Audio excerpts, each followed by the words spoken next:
I prided myself on being a devoted father for securing a house for my daughter. However, my husband, without consulting me, decided to use my money to purchase a luxury apartment. Frustrated by his audacious plan, I swiftly responded by presenting him with divorce papers. In the face of my unexpected move, my husband was taken aback, clearly unprepared for such a turn of events. With a smirk, Jocelyn Anderson, a 50-year-old office worker with a passion for French since my student days, initiated what I considered the real retaliation. Let me take you back a bit. I had been married at 23, but my first husband passed away just 6 months into our marriage due to a tragic traffic accident caused by a drunk driver. Although I received $500,000 as insurance money, no amount of wealth could bring my late husband back. During that period of mourning, Ernest Anderson, a compassionate colleague from the same company, provided solace by lending a patient ear to my stories. Gradually, our connection deepened, leading to our remarriage when I was 25. Fast forward to the present, and my daughter, Christina, now an independent illustrator, had stirred tension in our family. Disagreements over her education arose during her senior year of high school. Ernest had always imposed his ideal path for Christina, envisioning her attending a prestigious university and pursuing a conventional career in a big corporation. His expectations clashed with Christina's passion for illustration, a talent she had cultivated since childhood. Despite my initial support for Ernest's educational decisions, I found myself at odds with him when Christina expressed her desire to attend an art university to become an illustrator. While I was open to embracing her chosen path, Ernest vehemently opposed it, insisting on a conventional trajectory that clashed with our daughter's dreams. The struggle over Christina's future had become a battleground, and the real retaliation was about to unfold. I opted not to embark on a freelance career initially, choosing instead to work for a company. Christina shared her aspirations to become an illustrator, but my husband dismissed her dreams, considering it merely a pastime with drawings. His harsh words compelled me to defend Christina's autonomy, asserting that it was her life, and she should have the opportunity to pursue her passion.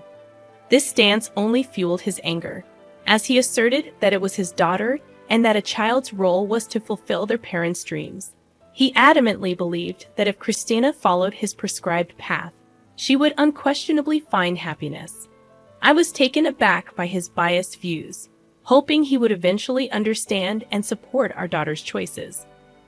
Unfortunately, my optimism was misplaced, leading to a deep rift between us.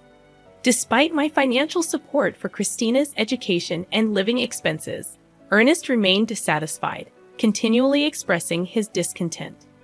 Even after Christina successfully gained admission to her preferred art university and secured a job as an illustrator, Ernest refused to acknowledge her achievements. His complaints persisted, questioning the worth of the money spent on tutoring and labeling her a failure. Christina, resilient in her pursuit, worked energetically, occasionally sacrificing weekends and sleep for her craft. However, Ernest's attitude towards her job remained unchanged. Moreover, he became harsher towards me for supporting Christina, criticizing everyday aspects of our household. Realizing this was his true nature, I found staying at home increasingly painful. Fortunately, our work roles in different departments at the same company spared me from daily confrontations.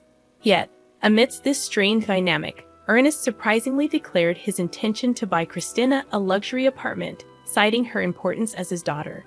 Despite his apparent disdain for her career choice, this sudden change in attitude raised suspicions, prompting me to question his motives.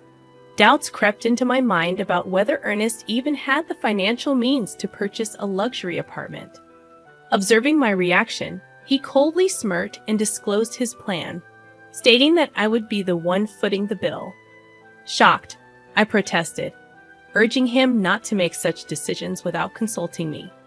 Angrily, Ernest snorted, revealing his knowledge of the $500,000 insurance money from my late husband, suggesting I use it to fund the apartment. he callously declared his intent to live there with Christina, emphasizing that both she and I were ultimately his possessions. Fueled by a fierce anger, I could not fathom his vindictive scheme and the audacity to exploit crucial insurance money for such a purpose. In response, I retaliated without mercy, presenting him with divorce papers. Astonished, Ernest likely hadn't anticipated my preparedness, but this marked the commencement of my real retaliation. Facing him with a smirk, I explained my long-standing lack of trust in someone who discriminated against his own daughter and expressed my exhaustion with constant criticism. I disclosed my decision to divorce him, clarifying that I had been contemplating it for a while, waiting for the opportune moment. Seizing on his earlier mention of divorce, I handed him the papers, urging him to file quickly if he desired freedom. Initially dismissing it as a joke, Ernest reacted angrily when confronted with the reality of divorce. My anger peaked as he attempted to downplay the situation.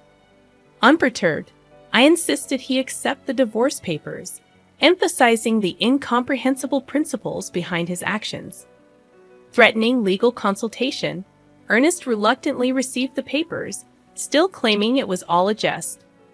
Concerned about potential retaliation, I swiftly left the house, submitting the divorce papers to the city court. I promptly informed Christina about the outrageous behavior, and she too expressed fury. She condemned her father's actions and offered solace, suggesting that I stay at her apartment for a while. So, I made the decision to spend the night at Christina's place. That evening, we delved into discussions, meticulously planning our next moves against Ernest. About a week later, on holiday, Christina and I paid a visit to Ernest's house, the place I had called home until just a week prior, now feeling like a distant stranger's abode. Upon ringing the doorbell, Ernest swiftly emerged, adopting a condescending gaze as he questioned our purpose. He arrogantly assumed we had come to apologize for everything. Despite the infuriating condescension, I suppressed my anger and spoke in a meek, apologetic tone, claiming that I had indeed come to apologize for my wrongdoings. Christina, playing the role of a repentant daughter, echoed my sentiments. Oblivious to the theatrics, Ernest appeared genuinely pleased, believing we had come to our senses.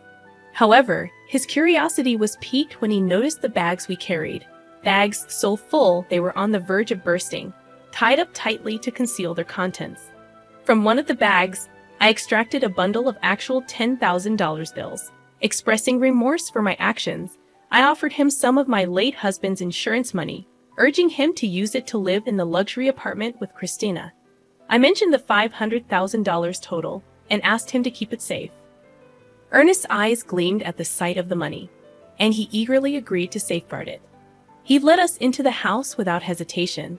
Despite having left just a week earlier, the place was in disarray, with laundry and garbage scattered about.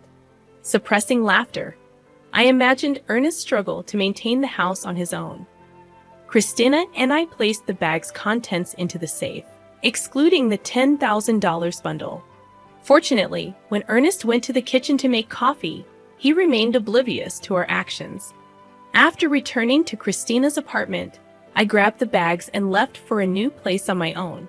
Christina bid me farewell with a smile, assuring me she would contact me once she was settled. 2 days later, while I was peacefully asleep in my new residence, Ernest called, inquiring about the $500,000. I chuckled heartily, realizing that he had taken longer than expected to notice. Ernest had fallen for our trap. The bags mostly contained just newspapers, cleverly arranged to create the illusion of holding $500,000. I had only prepared $110,000 from the bank to make Ernest believe my ruse. After depositing that money back into my account, it was no longer in my possession. If Ernest had probed further and asked to see inside the bags, I intended to reveal the truth, asserting that such an incredible deal couldn't possibly be genuine. However, deceived by just the $10,000, Ernest had been completely fooled. I had only prepared $110,000 from the bank to make Ernest believe me. After depositing that money back into my account, It was no longer in my possession. If Ernest had probed further and asked to see inside the bags, I intended to reveal the truth, asserting that such an incredible deal couldn't possibly be genuine. However, deceived by just the $10,000, Ernest had been completely fooled. Until now, you did terrible things to Christina and me, so I thought it was only fair to retaliate like this. If you want to resent someone, resent your past self, not me, I calmly stated. Ernest, looking troubled, began to plead, admitting his faults and asking me to return. Shocked by his selfish reasoning, I firmly rejected his proposal. I'm not an ATM or your housekeeper. You're an adult, handle it yourself. Besides, I'm in France now. This isn't just a vacation, it's an overseas transfer for work. I decided to divorce you and start a new life abroad. I revealed, explaining my decision to pursue my dreams and escape from him. Ernest, perplexed by the news, questioned why I hadn't informed him earlier. I dismissed his query, stating that we were practically strangers now, working in different departments. Furthermore, I revealed that Christina would contact him the next day through a messaging app. The following day, amidst the early hours due to the time difference, I initiated a video call through the messaging app with Ernest and Christina. Christina began expressing her sentiments, reminiscing about her childhood adoration for Ernest, but quickly transitioning to her current disdain. You completely dismissed my career choice. That's when I saw your true nature. You just wanted to control me. There was no love. Now, I hate you and never want to see you again. This call is the last time we'll speak. I'm cutting ties, Christina declared firmly, leaving Ernest visibly distressed. Unexpectedly calm, Ernest pleaded for her understanding, seemingly assuming Christina would always adore him. However, Christina remained resolute, urging him to reflect on his actions. She then informed him that she had moved, advising him not to attempt to locate her new address through investigators or any other means. Adding to her announcement, I informed Ernest that I had informed his workplace, relatives, and parents about the reasons for our divorce, ensuring transparency about our decision. With that, the call concluded, leaving Ernest to reflect on the consequences of his actions. After ending the video call with Christina, I mirrored her actions, ignoring Ernest's pleading apologies. His remorse no longer held any significance to me. Christina expressed a sense of relief, feeling liberated after voicing her true feelings. Executing our plan brought a semblance of satisfaction, especially witnessing the impact it had on Ernest. In the aftermath, Ernest faced consequences at various fronts. He became uncomfortable at work and eventually resigned. Disowned by relatives and parents, he had to abandon the luxury apartment purchase. His disruptive actions even led to a scene at Christina's workplace, resulting in a ban for entering. Ernest's selfish choices resulted in a cascade of losses, and he retreated into a reclusive existence at home. Attempts to contact him for work-related matters were in vain. When a colleague finally visited his house, they encountered a disheveled Ernest with a wild beard, lifeless face, and a nauseating odor emanating from his abode. His once home had transformed into a ghostly garbage dump. Observing Ernest's miserable life, I couldn't help but think that he was reaping what he sowed. Meanwhile, I found happiness in my new life abroad, overcoming cultural barriers with careful communication and relishing the use of my French skills. The decision to transfer overseas proved to be a rewarding one. Christina, thriving in her career as an illustrator, had been entrusted with significant projects. In our phone conversations, she conveyed her satisfaction, emphasizing the joy of pursuing her passion. As a parent, witnessing my daughter shine in her chosen path brought immense gratification. Despite the challenges and adversities, both Christina and I emerged from the ordeal, radiant and fulfilled in our respective lives. The journey, though tumultuous, affirmed that we had made the right choices, and the pursuit of our dreams had led to a brighter and more gratifying existence.